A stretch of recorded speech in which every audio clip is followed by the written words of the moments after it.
क्या आपने जमीन खरीदी थी लेकिन बाद में आपको पता चलता है कि उस जमीन किसी दूसरे व्यक्ति के नाम से बेच दिया गया है? अगर ऐसा हुआ है तो घबराने की जरूरत नहीं है। कानून आपके अधिकारों की रक्षा करने का पूरा अवसर देता है।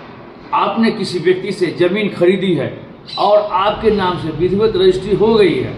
इसके बाद वही विक्रेता उसी जमीन को किसी दूसरे व्यक्ति के नाम पर रजिस्ट्री कर देता है। ऐसी स्थिति में बिक्री की वैधता पर सवाल उठता है, क्योंकि एक बार संपत्ति बेचने के बाद विक्रेता उस संपत्ति को स्वामित्व समाप्त हो जाता है। ऐसी स्थिति में पहला खरीदार सिविल कोर्ट का दरवाजा खटखटा सकता है। स्पेसिफिक रिलीफ एक्ट 1963 की सेक्शन 31 के तहत दूसरी सेल डीड को रद्द कैंसिलेशन ऑफ सेल डीड कराने के लिए मुकदमा दायर कर सकते हैं। सेक्शन 34 के तहत घोषणा मांगी जा सकती है कि वादी उक्त जमीन का वास्तविक और वैध मालिक है कि नहीं। सेक्शन 5 के तहत यदि जमीन का कब्जा दूसरे व्यक्ति के पास चला गया है तो कब्जा वापस दिलाने की मांग की जा सकती है।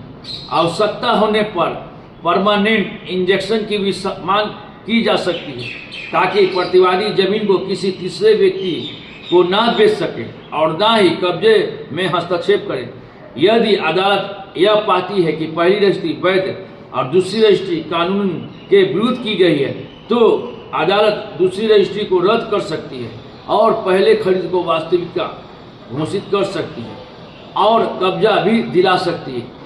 एक ही जमीन को दोहरी बिक्री होने पर केवल दूसरी रजिस्ट्री को हो जाने का किसी का अधिकार स्वतः मजबूत नहीं हो जाता। अदालत दस्तावेज, रजिस्ट्री के तारीख, कब्जे एवं अन्य साक्ष्यों के आधार पर निर्णय लेती है। Thank you.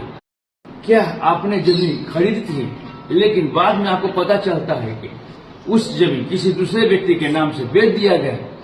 अगर ऐसा हुआ है तो घबराने की जरूरत नहीं है। कानून आपके अधिकारों की रक्षा करने का पूरा अवसर देता है। आपने किसी व्यक्ति से जमीन खरीदी है और आपके नाम से विधिवत रजिस्ट्री हो गई है।